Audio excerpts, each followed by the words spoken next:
네, 오늘도 금산 전문가의 열정적인 강의가 유튜브 라이브에서 이어지고 있습니다. 금산 전문가의 시장 전략 함께하고 싶으신 분들은 라이브 생방송 계속 켜두시고요. 또 오늘 진단 필요하신 분들은 진짜 쉬운 진단 김영희 전문가와 함께 하시길 바랍니다. 먼저 따릉따릉 전화가 와 있습니다. 안녕하세요. 네, 안녕하세요. 네, 시청자님.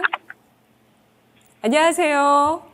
예, 안녕하세요. 네, 어떤 종목 있으실까요? 예, 세조공업이에요.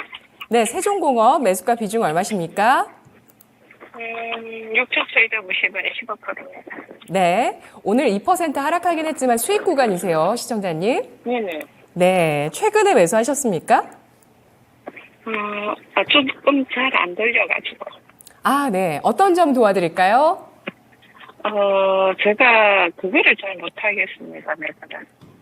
네. 아, 이거 정말 고민이죠. 매도가 항상 정말 어렵습니다.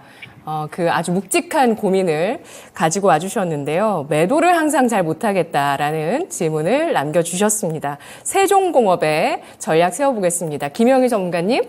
네, 일단 흐름은 좋게 가져가고 있는 것 같아요. 흐름은 좋게 가져가고 있는 것 같은데 세종공업이 왜 이제 최근에 저점에서 조금씩 수급이 유입되고 어느 정도 이제 흐름을 좋게 가져가느냐, 역시나 자동차 쪽에 전체적으로 순환매가 잘 나오고 있어서 그렇다 생각을 해주시면 될 것 같아요.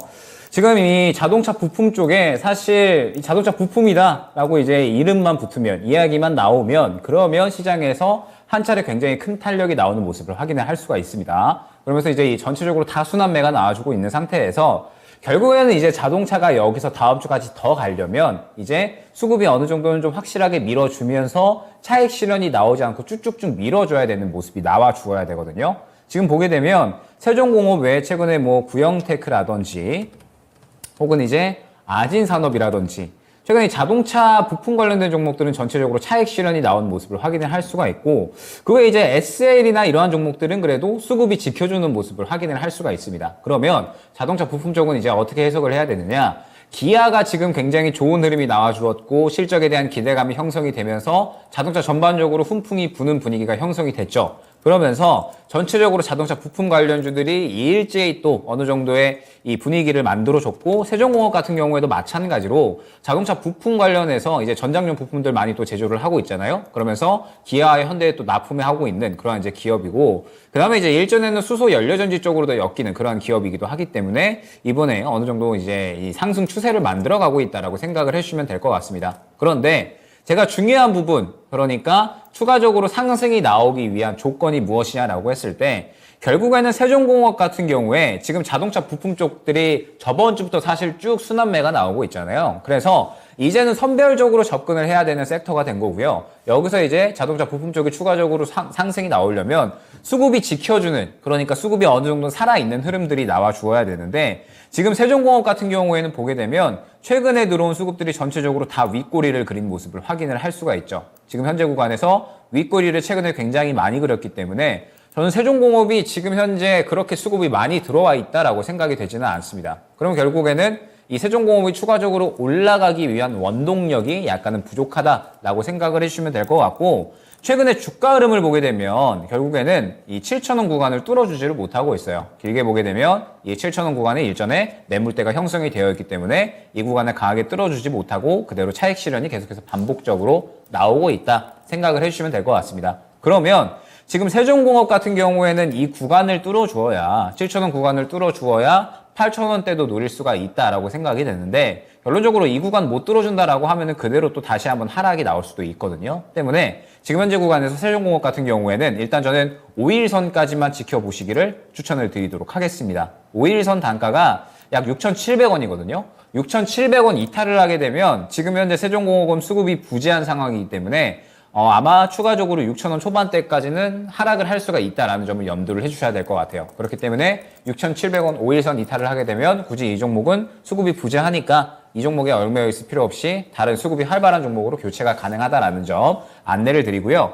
만약에 6,700원 지켜주면서 반등이 나온다라고 하면 결국에는 또 7,000원 구간이 주요한 구간이 될 겁니다. 이 구간 뚫어주면 추가적으로 수익 가능할 텐데 만약에 그렇지 않으면 또다시 이 구간에 막히어서 매물대에 막히어서 그대로 또 차익 실현이 나올 가능성이 있겠죠. 7,000원 구간 1차 목표가로 설정을 해서 만약에 이 구간 못 뚫어주게 되면 그대로 차익 실현한 다음에 다른 수급이 활발한 종목으로 교체를 해주시는 걸 추천드리도록 하겠습니다.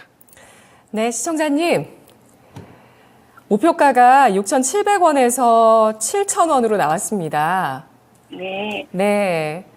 어떠신가요? 조만간 좀 매도 결정도 하셔야 될 것 같은데 네네. 괜찮으실까요? 예. 네. 아쉽게도 수급이 강하진 않다는 평가를 받았습니다. 전략 잘 세우시고요. 네, 감사합니다. 네, 고맙습니다. 6,700원 선 잘 뚫어주지 못하면 6,000원까지의 추가 하락 가능성 있다고 보고 있습니다. 세종공업 보다 더 수급이 활발한 종목으로의 교체 매매 권하고 있습니다. 다음 시청자분은 유튜브 채팅창에서 이주화님께서 와주셨는데요. 현대건설 기계 보유 중이십니다. 57,500원에 12% 비중이시고요. 진단 부탁드립니다. 라고 써주셨는데요. 오늘 주가가 57,300원 기록해서 매수가 약간 아래에서 마감됐습니다. 이주환님께서도 고민되실 것 같아요. 최근에 그래도 좀 반등을 해줬는데 딱 매수가 부근까지 와 있어요. 어떻게 해야 될까요? 그러니까 이 현대건설기 같은 경우엔 최근에 이제 건설기계 쪽이 한 차례 주목을 받았었거든요. 현대, 두산, 인프라포가 지금 이제 가장 좀 대장으로 움직였고 주목받은 이유는 이제 이번에 중국에서 인프라 투자에 대해서 2,000조 넘게 투자를 하겠다라고 이제 이야기가 나왔거든요. 그래서 이 중국에서 이렇게 큰 폭으로 투자를 한다라고 하면 정반산업 쪽에 상당히 또 이 수혜가 가잖아요. 그렇기 때문에 건설 기계 쪽에 이제 한 차례 훈풍이 불었다라고 생각을 해주시면 될 것 같습니다. 그런데 우리가 생각을 해봐야 될 부분이 지금 중국 쪽에는 생각보다 이 굴삭기라든지 얼마 전에 대량 구매한 이후에 교체 시기가 도래를 하지를 않았고요. 그 다음에 중국이 지금 이번에 인프라 투자를 크게 한다라고 이야기를 하기는 했지만 지금 그렇게 중국의 분위기가 사실 좋지가 않습니다. 최근 중국 양회에서도 경제성장 목표치를 굉장히 좀 낮게 제시를 했잖아요. 지금 중국이 내수를 다시 한번 살리고 그 다음에 경제성장 목표치를 끌어올리기는 했지만 지금 이 글로벌적으로 굉장히 중국 대리기를 좀 심화하고 있는 상태라 중국발 관련된 이슈는 사실 시장에서 그렇게 길게 갈 만한 확률이 지금은 많이 떨어져 있다라고 생각을 해주시면 될 것 같습니다. 그러면 건설기계 쪽은 오히려 어떤 쪽으로 이 초점을 좀 맞추어야 되느냐? 결국에는 지금 현재 이제 시장에 전체적으로 이 광산에 대한 개발이 계속해서 좀 증가하고 있거든요. 그러니까 강산 개발에 대한 수요. 결국에는 이제 전 세계적으로 지금 2차 전지 소재에 대한 중요성이 증가하고 있잖아요. 그러다 보니까 광물을 계속해서 좀 이제 캐내야 되고 그러다 보니까 이제 광산을 개발을 해야 되는데 그러면 이제 건설 기계 쪽에 대한 어느 정도 이 수혜가 이제 어느 정도 형성이 될 수 있다라는 거고요. 그 다음에 두 번째로는 지금 이제 이 북미 쪽에서라든지 혹은 이제 유럽 쪽에서 친환경 에너지에 대한 개발 속도가 굉장히 좀 빨라지고 있잖아요. 친환경을 결국은 개발을 하려면 또 마찬가지로 이 인프라에 대한 투자를 해야 됩니다. 그러다 보니까 이제 건설 기계 쪽에 수혜가 갈 수가 있거든요. 현대건설기계 같은 경우에도 마찬가지로 지금 중국 쪽에 대해서는 어느 정도 살짝 이 수혜가 떨어지고 있기는 하지만 오히려 북미 쪽이라든지 유럽 쪽에서 이번에 굉장히 좀 견조한 실적이 기대가 된다. 그러면서 올해에도 견조한 실적이 기대가 되고 1분기에는 이제 매출이나 영업이익이 소폭 상승한 수준에서 어느 정도 이제 1분기 실적이 나타나 줄 것이다 라고 이제 기대가 되고 있는 상태입니다. 그렇기 때문에 최근에 이제 1분기 실적이 여전히 견조하게 나올 거고 올해에도 견조한 실적 유지된다라는 기대감에 어느 정도 이제 여기서 더해가지고 중국발 이슈까지 더해서 지금 건설기계 쪽이 상승이 나왔다라고 생각이 되는데 결국에는 여기서 이제 추가적으로 더 치고 갈 수 있느냐 이게 중요한 거거든요. 그러면 지금 사실 저는 시장에서 전체적으로 전망 산업 쪽에 대한 기대감은 많이 떨어져 있다라고 생각을 합니다. 왜냐하면 지금 올해 경제 성장률이 우리나라가 계속해서 하향 조정되고 있거든요. 그러면 이제 경제 성장률이 하향 조정된다라는 건 결국에는 기존에 이 활발하게 진행이 되었었던 정반 산업들이 약간 부진하다라는 뜻이 될 거고 특히나 이제 건설 쪽은 마찬가지로 지금 국내 부동산 시장이 많이 불안한 상태이기 때문에 여전히 이제 이 건설 시장은 힘들다라고 생각을 해주시면 될 것 같아요. 그나마 건설기계 쪽은 해외 쪽으로 매출 비중이 좀 어느 정도는 많이 형성이 되어 있기 때문에 지금 견조한 실적을 유지를 해주고 있는 건데 결국에는 시장이 주목을 큰 폭으로 더 해주느냐 이게 중요한 거거든요. 그러면 지금 현대건설기계 같은 경우에는 보게 됐을 때 현재 약 한 58,000원 구간에 굉장히 좀 매물대에 부담을 느끼고 있다라고 생각이 되거든요. 이전 전고점 구간에 대해서 매물대가 형성이 되어 있기 때문에 이 구간을 뚫어줘야 또 마찬가지로 추가적인 상승이 나올 수가 있을 것 같은데, 최근의 상승은 중국발 이슈, 그리고 최근에 이제 이 광산에 대한 개발 수요 증가, 이런 것들이 충분히 반영이 된 주가다라고 생각을 합니다. 그러면 여기에서 한 번 더 좋은 이슈가 나와 주어야 되거든요. 근데 과연 건설 쪽으로 지금 추가적으로 좋은 이슈가 더 나올 만한 게 있을까? 뭐 예를 들면 우크라이나와 뭐 러시아의 뭐 재건 관련된 이슈, 혹은 그 외에 뭔가 인프라 투자 확대에 대한 이슈가 나와 주어야 되는데, 사실 관련된 이슈는 지금 당장은 기대하기는 어렵다라고 생각을 합니다. 그러면 건설기계 쪽은 현대두산 인프라코어도 마찬가지고 현대건설기계도 마찬가지고 최근에 좋은 이슈들이 나와주면서 어느 정도 상승이 나오기는 했지만 지금은 단기 매물대에 부딪히는 구간이고, 이 구간을 강하게 뚫어주지 못하면 이제 슬슬 주가가 꺾일 수도 있겠다라는 부분을 염두를 해주셔야 되거든요. 그렇기 때문에 지금 현재 매수가 근처에 왔잖아요. 조금 더 두고 보고 싶다라고 하시면 저는 오늘 저가 형성된 게 56,500원, 요 구간 이탈을 하게 되면 완전히 정리하시는 거 추천드리도록 하고요. 만약에 다음 주 월요일 날에 추가적으로 상승 분위기를 이어간다, 그러면 결국에는 이 58,000원, 오늘 고가 뚫어주면서 이 6만원 구간에 이 매물대를 소화를 해줘야 됩니다. 그래야지 추가적으로 이제 신고가까지도 노릴 수가 있는 거거든요. 때문에 현대건설기 같은 경우에는 다음 주에 흐름을 주요하게 보고 오늘 저점을 이탈하는지, 아니면 이제 오늘 고점을 추가적으로 돌파 시도를 해주는지에 따라서 정리할 수 있는 구간이 나뉠 것 같습니다. 다만 주의하셔야 될 점은 지금 이미 주가를 조금 고가에서 잡으셨거든요. 고가에서 잡으셨기 때문에 한번 탈출 기회가 오게 되면 굳이 이 종목은 뭐 꾹쭉 들고 가기보다는 단기적인 이슈에 의해서 반응이 나왔고 수급이 또 그렇게 크게 몰려있는 상황도 아니다 보니까 정리할 수 있을 때 정리하는 게 좋지 않을까 생각을 하면서 안내드린 가격 구간을 잘 기준으로 잡고 대응 전략 꾸려 나가시면 될 것 같습니다. 네, 현대건설기계가 3거래일 연속에 강한 움직임을 보였습니다. 오늘 다소 아쉬움을 남겼는데요. 중국 인프라 투자, 또 친환경 광산 관련 개발 이슈, 또 북미와 유럽 실적에 대한 기대 세 가지 해석해 주셨습니다. 58,000원 매물대 돌파하는지 여부에 따라서 이 선에서 정리하자는 전략이고요. 오늘 저점 56,500원 지켜줘야 한다는 점 체크해 보시죠. 다음 시청자분 만나보겠습니다. 유튜브 채팅창에 금별님께서 와주셨습니다. 골드스타님, 한국 BNC 6,000원에 20% 부탁드려요 라고 하셨는데요. 오늘 주가가 8% 가까이까지 오르긴 했는데 우리 시청자분 아직 손실을 더 메우셔야 합니다. 한 20% 이상 손실을 입고 계시는데요. 한국 BNC 어떻게 대응할까요?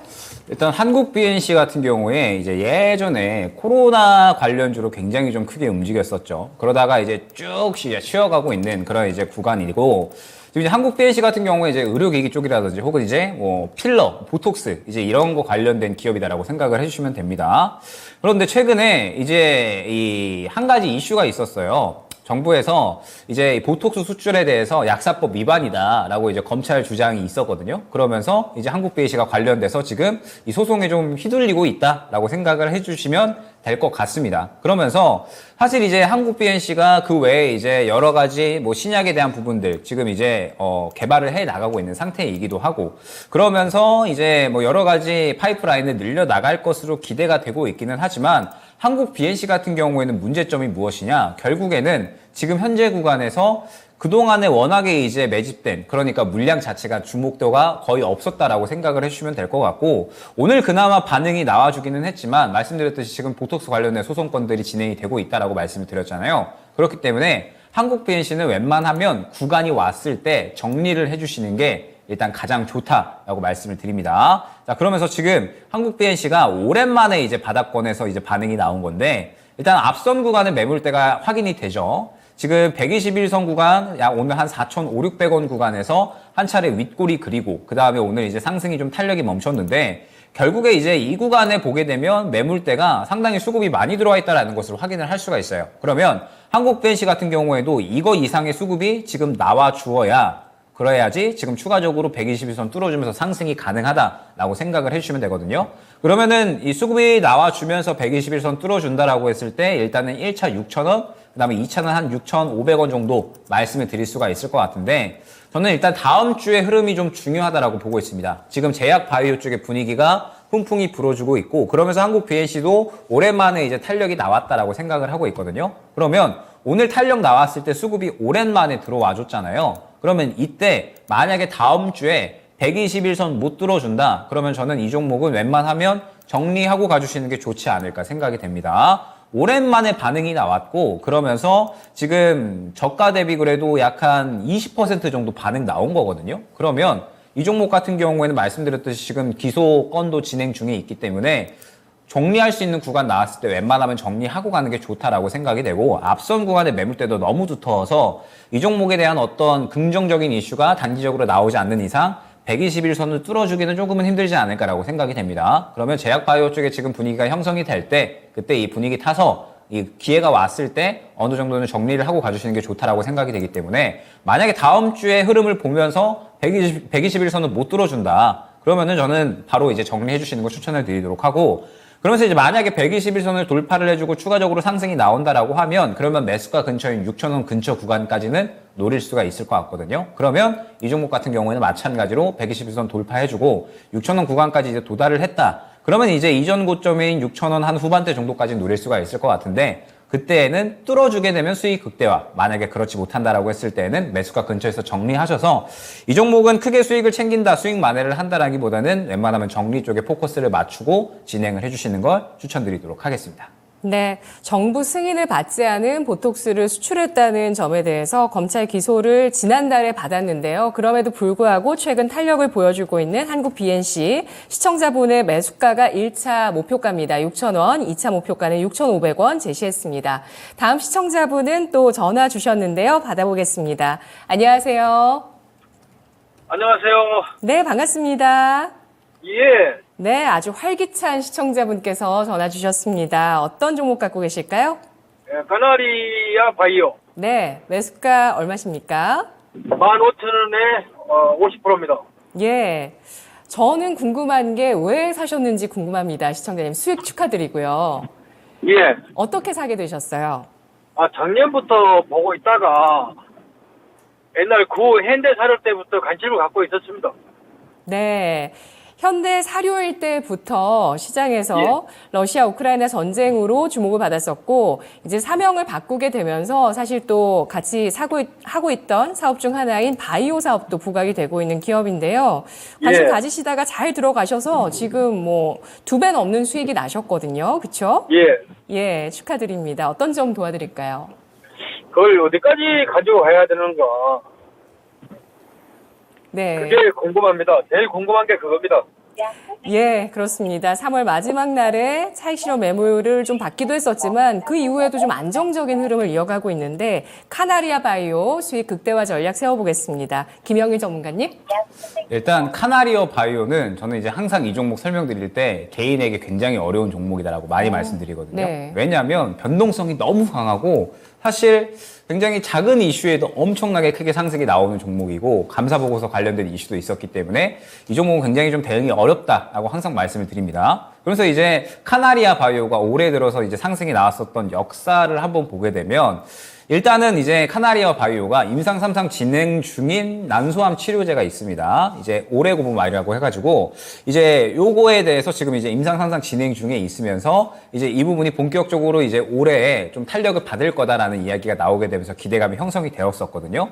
그러다가 갑자기 이제 이 무상증자가 애초에 앞서에 좀 결의가 됐었는데 이게 이제 연기된다라는 이야기가 나오게 되면서 순식간에 이제 급락을 했었던 이력이 있었습니다. 그러다가 최근에는 이제 어떤 이 이야기가 있었냐. 카나리아 바이오엠 모회사거든요. 그런데 여기가 이제 감사 의견 한정을 받았다라는 소문이 나오게 된 거죠. 그러면서 이제 카나리아 바이오 역시 마찬가지로 문제가 생길 수도 있겠다라는 이러한 이제 우려감에 한가를 받았습니다. 한가를 맞았다가 그러다가 이제 갑자기 또 회사에서 이제 사실이 아니다라고 이야기가 나왔고 그 다음에 카나리아 바이옴에서도 이제 그냥 단순 해프닝이었다라고 이야기를 하다 보니까 다시 또 이제 이 급등을 했거든요. 그러다가 이제 저번 달 29일에 카나리아 바이오 측에서 이제 적정 의견된 이러한 감사 보고서를 제출을 한 겁니다.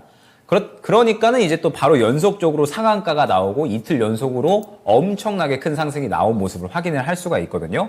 그러면 이제 우리가 생각을 해봐야 될 게 과연 감사 의견 보고서가 원래 이제 정상적이었다가 이게 문제가 있었다. 그런데 단순 해프닝이었고 우리가 적정 보고서 제출했다. 이게 이제 과연 주가가 50% 60% 올라갈 만한 이슈였는가? 이 부분을 생각을 해봐야겠죠. 역시나 지금 이 카나리아 바이오 같은 경우에는 굉장히 변동성이 큰 종목이다라는 부분을 다시 한번 확인을 할 수 있는 부분이고, 주요 주주분들이 이제 예전에 주가 조작 관련돼서 연루됐었던 분들이에요. 그래가지고 이 주가 자체가 저는 굉장히 개인이 대응하기 어렵기 때문에 웬만하면 수익 챙길 수 있을 때 챙기자, 이 종목은 그러한 주의거든요.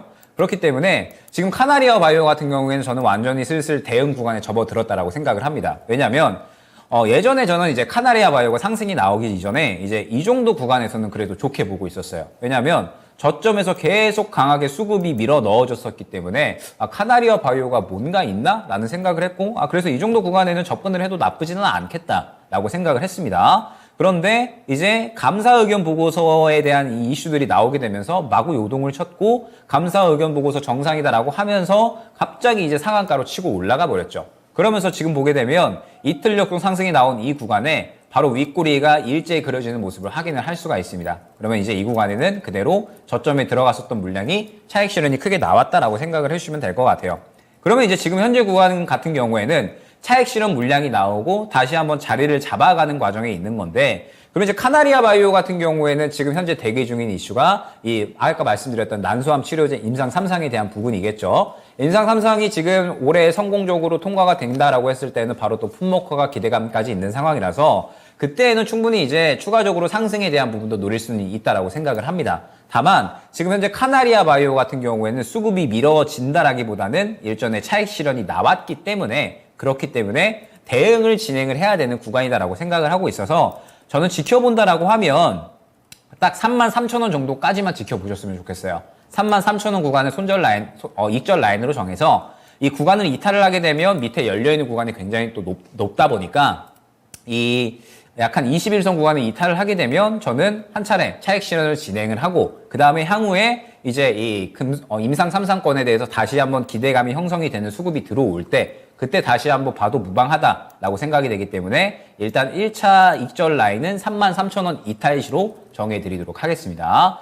그 다음에 지금 현재 구간에서 지켜주면서 다시 한번 반등이 나온다라고 했을 때는 역시나 이전 고점 구간, 윗꼬리 그린 구간 45,000원 구간이 중요하겠죠. 지금 길게 늘려보게 되면 카나리아 바이오가 상승이 나왔었던 구간이 역시나 이전에 이 매물대가 이 구간에 형성이 되어 있었기 때문에 이 구간을 뚫어주지 못하고 그대로 차익 실현이 나왔다라고 생각을 해주시면 됩니다. 때문에 다시 한번 상승이 나올 때 중요한 단가는 45,000원이 되겠죠. 이 구간을 뚫어주게 되면 수익 극대화를 누릴 수 있지만 만약에 그렇지 않다라고 했을 때에는 그대로 또 이 구간에서 차익 실현이 나올 수가 있기 때문에 지금 33,000원 이탈 시 차익 실현, 그리고 현재 구간 지켜주면서 반등이 나오게 되면 45,000원 근처 구간에서 뚫어주면 수익 극대화, 만약에 그렇지 않으면 그 정도 단가에서 차익 실현 안내 드리도록 하겠습니다. 네, 시청자님 전략 어떠신가요? 잘 들었습니다. 네, 알겠습니다. 고맙습니다. 예, 수고하십시오. 네, 카나리아 바이오 글로벌 임상 3상 모멘텀 지속되고 있는 상황인데요. 현재는 대응이 필요한 구간으로 판단하고 있습니다. 익절가 33,000원, 그리고 목표가는 45,000원 제시했습니다. 다음 시청자분 유튜브 채팅창에 스마일님 오셨는데요. 퓨런티어를 오늘 매수하시고 올려주셨습니다. 21,400원에 10%, 목표가를 얼마로 하면 좋을까요? 감사합니다. 라고 하셨는데요. 오늘 종가에 매수를 해주셨습니다. 매수가의 장이 끝난 걸까요? 자, 종가가 딱 매수가신데요. 목표가 얼마 보는 게 좋을까요?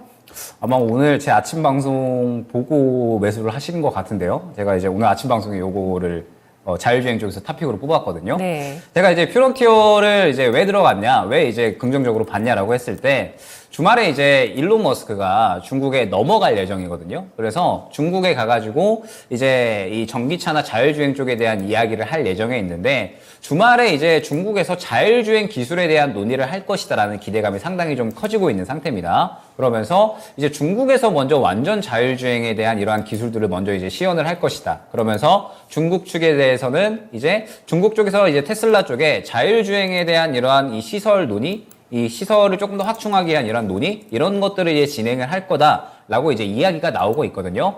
그렇기 때문에 지금 생각을 해보면 최근에 이제 자동차 부품 쪽이 굉장히 순환이 잘 나왔잖아요. 그런데 이러한 부분들이 비단 자동차 부품 쪽뿐만 아니라 전기차 생산이 늘어날 거고 전기차 수요 증가할 거니까 전기차 충전소도 같이 잘 가겠지? 괜찮겠지? 라는 이러한 기대감에 의해서 디스플레이텍이라든지 혹은 이제 휴맥스 같은 이러한 전기차 충전소 관련된 종목들도 굉장히 좋은 흐름이 나왔거든요.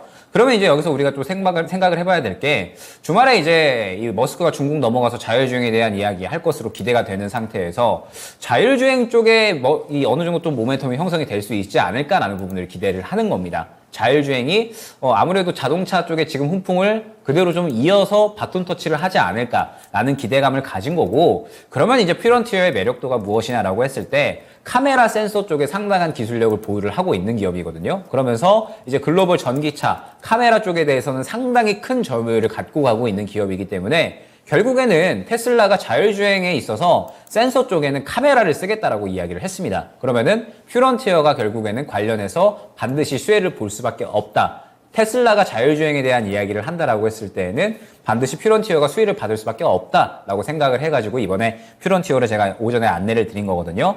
그렇기 때문에 일단 퓨런티어 같은 경우에는 지금 구간에서 상승에 대한 부분들 조금 더 기대를 하셔도 좋을 것 같고, 그러면 이제 1차 목표가가 어디가 될 거냐라고 했을 때 일단 23,000원 구간을 1차로 안내를 드릴 수가 있을 것 같습니다. 지금 보게 되면 최근에 고점을 형성했었던 구간이 23,000원이잖아요. 그렇기 때문에 23,000원 구간은 1차로 안내를 드릴 수가 있을 것 같고, 그 다음에 2차로 본다라고 했을 때는 약 한 24,500원 정도가 될 것 같아요. 1차 23,000원, 2차 24,500원 정도가 될 것 같고, 지금 보게 되면 앞선 물량이 굉장히 좀 많이 들어와 있기는 해요. 그렇기 때문에 이 구간을 좀 강하게 조금 더 소화를 해줄 만한 수급이 들어와 주게 되면 2차 목표가 정도까지는 가능하다라고 보고 있는데, 만약에 생각보다 시장에서 그렇게 수급이 강하지 않다, 반응이 강하지 않다라고 하시면 1차 목표가인 23,000원 근처 정도까지 노리시고 다음 주에 대응 전략 꾸려 나가시면 될 것 같습니다. 네, 손절가는 주지 않으셨어요.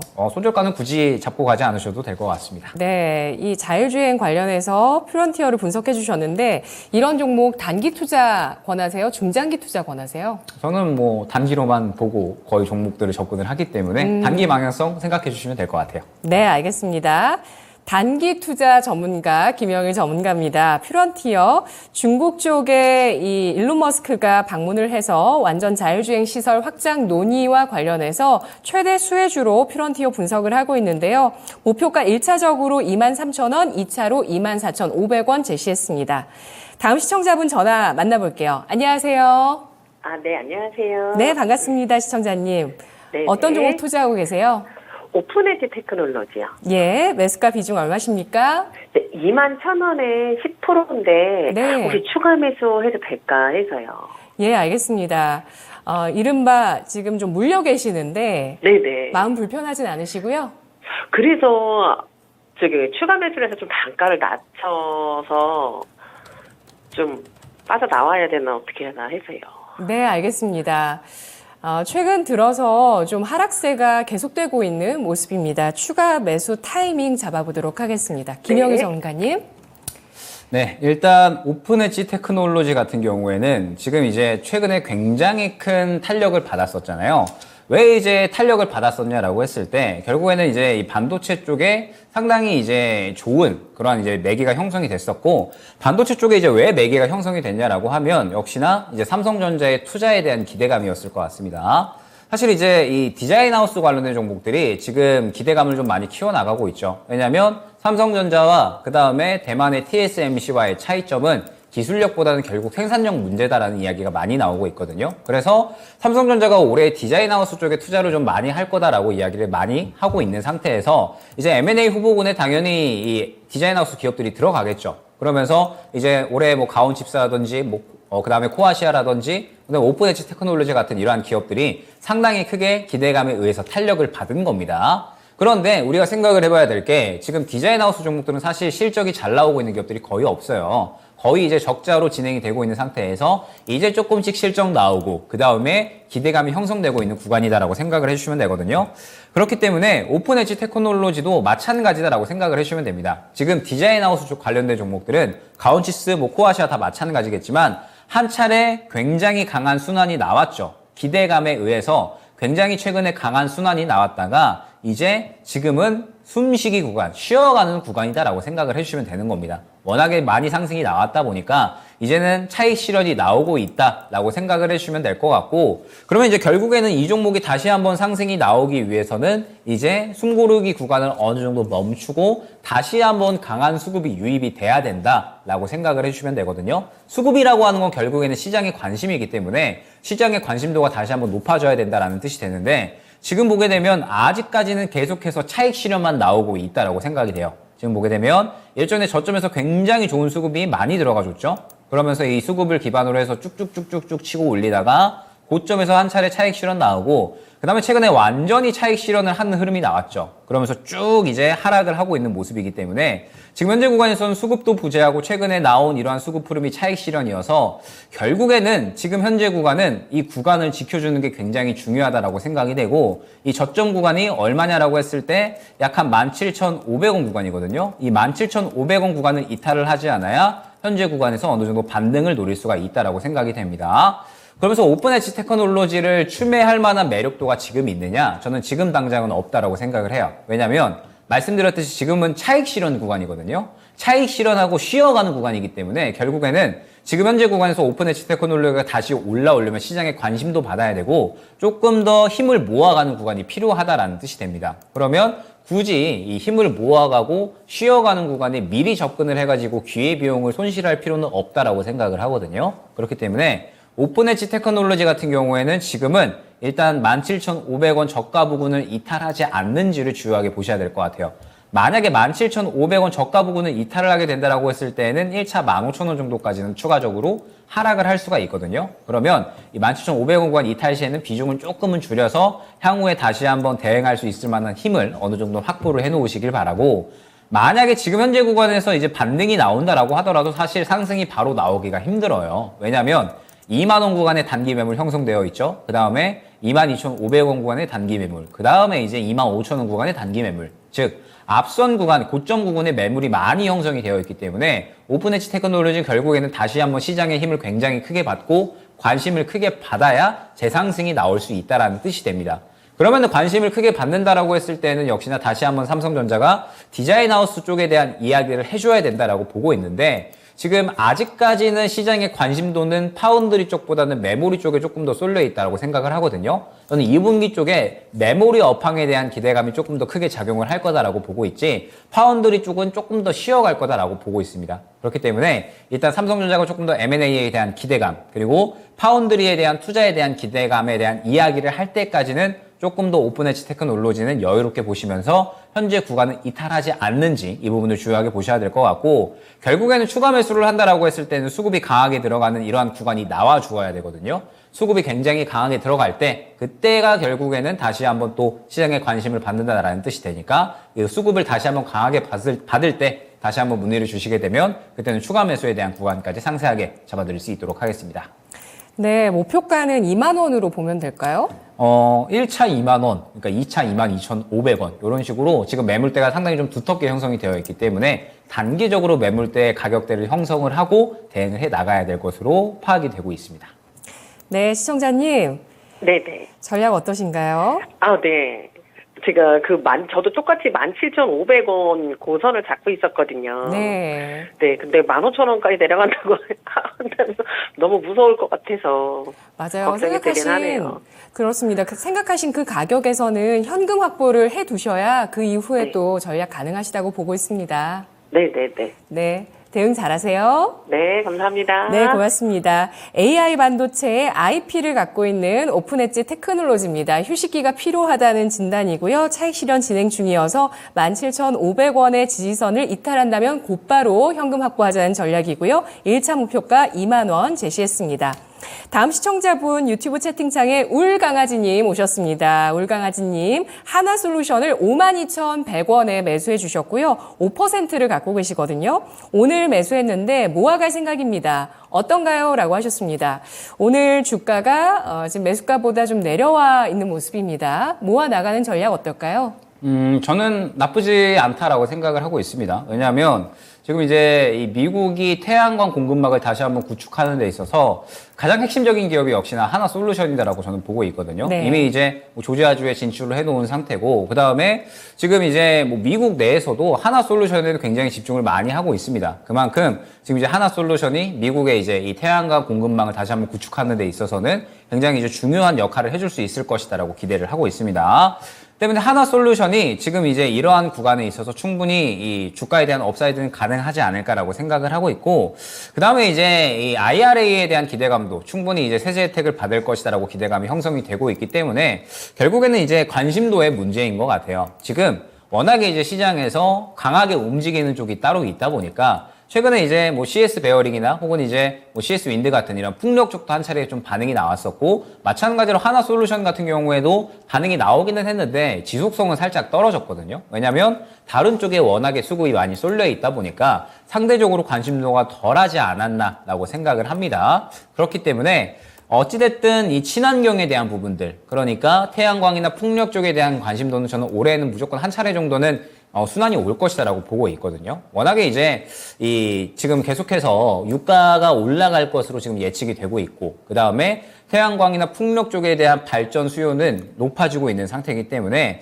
하나솔루션 같은 경우에는 이제 태양광 쪽에 대한 관심만 받아주면 그러면 충분히 이제 상승은 나올 수 있다라고 생각을 합니다. 그러면 이제 중요한 부분이 무엇이냐라고 했을 때 대응을 또 잘 해야겠죠. 매도를 잘해야 우리가 또 수익을 결정 지을 수 있는 거니까 하나솔루션은 그러면 이제 어떻게 대응을 해야 될 것이냐. 일단 오늘은 결국에는 60일선을 못 뚫어주고 하락을 했죠. 지금 현재 60일선이 1차적인 매물대로 형성이 되어 있다라고 생각을 해주시면 될 것 같은데, 60일선을 돌파를 해준다라고 했을 때는 매물대가 어디에 형성이 되어 있느냐라고 하면 55,000원대에 형성이 되어 있습니다. 지금 보게 되면 55,000원 구간의 매물대, 고점 매물대가 굉장히 두터운 모습을 확인을 할 수가 있죠. 결국에는 60일선 뚫어주게 되면 또 이 55,000원 구간이 굉장히 중요한 매물대로 작용을 할 거기 때문에 또 마찬가지로 이 구간을 뚫어주어야 이 큰 상승이 가능하다라고 생각이 됩니다. 그러면 이제 우리가 어느 정도 대응할 만한 가격대는 다 나온 거죠. 일단 1차적으로 지금 오늘 상승하다가 하락이 나온 53,000원 구간을 뚫어줘야지 추가적인 상승이 나올 수가 있다라고 생각이 되는데, 일단 저는 이 정도 구간까지는 뚫어줄 것 같아요. 61선 구간까지는 충분히 돌파를 해줄 것 같은데, 55,000원 구간에 도달을 했을 때에는 121선 구간에 부딪히면서 이전 이 두터운 매물대로 뚫어줘야 되거든요. 그러면 이러한 매물대를 뚫어주기 위해서는 태양광 쪽이 완전히 시장의 주도주로 움직여줘야 됩니다. 완전히 강한 이슈를 동반하고 시장의 주도주로 움직여줘야지 이 매물대를 뚫어줄 수가 있는 거거든요. 그렇기 때문에 하나솔루션 같은 경우에는 만약에 그러한 그림이 안 나온다 그러면 저는 한 55,000원 근처 구간에서는 정리하고 다른 종목으로 교체하는 게 더 빠를 거다라고 생각을 합니다. 55,000원 구간에 도달을 했을 때 뚫어주지 못하게 되면 결국엔 또 차익 실현 나올 거거든요. 그러면 이제 계속해서 왔다 갔다 할 거니까 차익 실현 할 수 있을 때 차익 실현 진행해서 다른 종목으로 교체하는 전략. 그리고 만약에 55,000원 강하게 뚫어주면 그때는 태양광이 시장의 주도주다라는 뜻이 되니까 그때는 조금 더 수익 극대화를 노려주시면 될 것 같습니다. 네, 손절가 없이 그냥 모아 나가다가 55,000원 가격 보면 될까요? 네, 그렇게 진행해 주시면 될 것 같습니다. 알겠습니다. 계속 좀 꾸준하게 모으시는 거 괜찮다고 하고요. 55,000원 단기 목표가 제시를 했습니다. 이후에 돌파가 완전히 된다면 태양광이 시장의 주도주가 될 것이라는 전망이었습니다. 자, 이제 마지막 종목 될 것 같은데요. 유튜브에서 케빈 윤님께서 전문가님 컴투스 75,000원 10%인데 매도 이후에 다른 종목으로 변경해야 하나요? 아니면 좀 더 기회를 볼까요? 라고 질문 주셨습니다. 컴투스가 최근 들어서 바닥을 좀 탈피하는 그런 추세를 보여주고 있죠. 지금 시청자분의 매수가에서는 아직 10% 채 안 되는 한 자릿수 수익률인데요. 전략 세워주시죠. 일단 컴투스가 사실 이제 올해 굉장히 좀 실적 개선에 대한 기대감이 높아지고 있어요. 올해 이제 사측에서 주가가 많이 저평가되어 있는 건 사실이다. 그래서 올해는 이제 주주 환원 정책도 신경을 쓰겠다라고 이야기를 했고, 그 다음에 올해 이제 이 여러 가지 신작들이 굉장히 좀 많이 나오고 있습니다. 메타버스를 이제 가미한 게임 신작도 이제 새롭게 나올 예정에 있고, 그 외에 컴투스 같은 경우에는 워낙에 이제 모바일 게임의 강자거든요. 그래서 모바일 게임들이 대거 이제 올해 쏟아져 나옵니다. 그래서 컴투스 같은 경우에는 사실 올해 충분히 이제 주가에 대한 반등은 기대를 할 수 있는 종목이다라고는 생각이 되는데, 문제는 무엇이냐? 최근에 수급도 괜찮아요. 최근에 수급도 굉장히 좀 잘 들어와 주고 있고, 이 수급을 지켜주고는 있다라고 생각이 되는데, 지금 항상 이 문제점이 되는 게 이 8만 원 구간이 문제거든요. 이전 구간에 단기 매물대가 형성이 되어 있다 보니까 이 구간을 뚫어주지 못하고 계속해서 이제 윗꼬리를 이전부터 그리고 있다라고 생각을 해주시면 됩니다. 그렇기 때문에 저는 컴투스는 조금 더 보셔도 무방할 것 같아요. 조금 더 보셔도 무방한데 만약에 다시 한번 이 8만 원 구간을 돌파를 하려고 시도를 할 때 이 구간을 강하게 못 뚫어준다라고 하면 이 구간의 매물대가 굉장히 두텁기 때문에 강하게 못 뚫어주고 다시 한번 차익 실현이 나올 가능성이 높다라고 생각이 되거든요. 그렇기 때문에 컴투스는 조금 더 지켜보셔도 무방할 것 같고 지금 게임주들도 전체적으로 흐름이 좋으니까 그래서 조금 더 이제 지켜보셔도 무방할 것 같은데 만약에 8만 원 구간에 다시 도달했을 때 또 이 구간을 못 뚫어준다. 그러면은 이제 연속적으로 윗꼬리를 같은 구간에서 2번 그리면서 하락하는 그림이 나오게 될 테니까 그때 정리하고 다른 종목으로 교체를 해주시면 될 것 같습니다. 네, 컴투스 8만 원 구간이 문제가 될 수 있다고 보고 있습니다. 수급은 긍정적으로 흘러가고 있는데요. 8만 원 목표 주가를 보시면서 종목 교체하실지 말지 결정하시면 되겠습니다. 오늘 진단은 여기까지고요. 내일장의 전략을 세워보겠습니다. 한 주 이제 마무리하는 좀 릴렉스할 수 있는 시간인데요. 다음 주 또 대응책은 우리가 알고 릴렉스 해야 되겠어요. 전략 주시죠. 일단 오늘 이제 내려오기 전에 종목들을 한번 저쪽으로 싹 훑어봤거든요. 부지런하셔요. 근데 이제 싹 보니까 제약바이오 쪽도 너무 상승 많이 나왔고 네. 자동차 쪽도 마찬가지인 것 같고 2차 전지 반도체도 마찬가지인 것 같고 종목들이 전체적으로 순환이 굉장히 좀 강하게 나온 것 같더라고요. 네. 그래서 약간은 이제 좀 쉬어가는 구간이 좀 필요하지 않나라는 생각을 했고 그럼 결과적으로 항상 말씀드리지만 많이 상승 나온 종목들에 대해서 차익 실현이 나오게 되면 그 수급을 또 그대로 받아주는 종목군들이 존재하거든요. 여태까지 조용하다가 월요일 날에 갑자기 수급이 확 유입이 된다. 그러면은 지금 최근에 시장의 양상과 똑같이 제약바이오도 저번 주 그리고 주 초에 수급 봤더니 이번 주에 완전히 분출이 되고 있잖아요. 오늘. 그렇기 때문에 다음 주 월요일 날에 수급이 유입이 되는 종목군들이 있다. 그러면은 이제 그 주에 시장의 대장으로 움직일 확률이 굉장히 커진다라는 뜻이 됩니다. 때문에 지금은 이제 슬슬 차익 실현에 대한 리스크 관리를 어느 정도 진행을 하시면서 다음 주 월요일에는 새롭게 이제 수급이 들어갈 수 있을 만한 섹터 종목군들이 뭐가 있을까? 이 부분에서 대해서 이제 집중을 하시면서 과감하게 이제 정리할 수 있는 종목 혹은 수익 볼 수 있는 종목은 어느 정도 수익을 보고요. 그다음에 최근에 너무 많이 상승이 나왔다. 더 갈 것 같은데 너무 많이 상승이 나온 종목이다라고 하면 슬슬 이제 마찬가지로 또 차익 실현에 대한 이러한 리스크 관리를 진행을 하시면서 다음 주 월요일은 꼭 이 새롭게 수급을 받아주는 섹터 종목이 어디인가 그 섹터와 수급이 종목이 결국에는 시장을 또 다시 한번 이끌 그러한 이제 그림이 나올 확률이 굉장히 높기 때문에 다음 주 월요일 날에 어느 종목군들이 수급을 받아주는지를 주요하게 보시면서 대응 전략 꾸려 나가시면 좋을 것 같습니다. 네, 그 수급 유입 종목은 장 초반에 결정되나요? 후반에 결정되나요? 장 초반에 결정되기도 하고 장 후반에 결정되기도 하는데 결국에는 이제 보통 이 장 마감하고 나서 그다음에 저도 이제 일반적으로 한번 종목들 싹 보면서 이제 수급 살아있는 종목들 뽑는 거거든요. 네. 그렇기 때문에 여러분들이 이제 월요일 날에 수급 갑자기 확 들어간다라고 해서 굳이 먼저 따라가실 필요는 없고 네. 그냥 장 마감하시고 나서 종목들 한번 싹 보시면서 수급이 어디에 들어가 있는지 찾아보셔도 늦지 않다라는 점까지 안내를 드리도록 하겠습니다. 네, 이 말씀은 다음 주에 답안지는 아직 없기 때문에 그렇죠. 그렇죠. 없다. 딱 핵심입니다. 네, 그렇습니다. 다음 주에 답은 없기 때문에 그냥 일단은 차익 실현을 좀 하시면서 이런 것도 생각하시고 뭐 많이 상승했던 종목들은 좀 주의를 하면서 이제 월요일장 끝나고 나서 월요일장의 수급 유입 종목 주간 대장주를 찾을 수 있다라는 말씀이신데요. 그렇죠. 김영희 전문가가 유튜브 라이브로 월요일 오후 4시에 또 도와드린다고요. 오후 4시에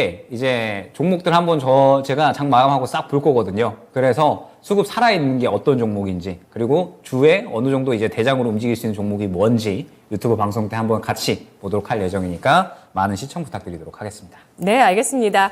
다음 주 주간 수급 대장주 알고 싶으신 분들은 다음 주 월요일장 마감하고 나서 오후 4시에 김영희 전문가의 유튜브 라이브 생방송 함께해 보시죠. 고맙습니다. 감사합니다. 전문가님. 네, 지금까지 김영희 전문가의 분석 함께 하셨습니다. 진짜 쉬운 진단에서 종목들 전략 알아봤는데요. 투자에 필요한 정보들이긴 하지만 주가의 상승과 하락을 보장하지 않는다는 점 유의하시면서 투자하시면 좋겠습니다. 자, 시장에 참 많은 자금들이 있고 유동성이 있다는 걸 수급을 보면서 MMF를 보면서 또 은행에서 빠져나오는 자금들을 보면서 확인할 수가 있는데요. 이제 주말입니다. 주말에는 근심, 걱정, 스트레스 다 내려놓으시고 머리 싹 비우시고요. 잘 쉬시고 다음 주 또 시장 전투 저희와 함께 하시죠. 저희는 마감 이후에 좀 편안하게 여러분께 진짜 쉬운 진단 전해드리겠습니다. 다음 주 오후 4시에 뵐게요. 고맙습니다.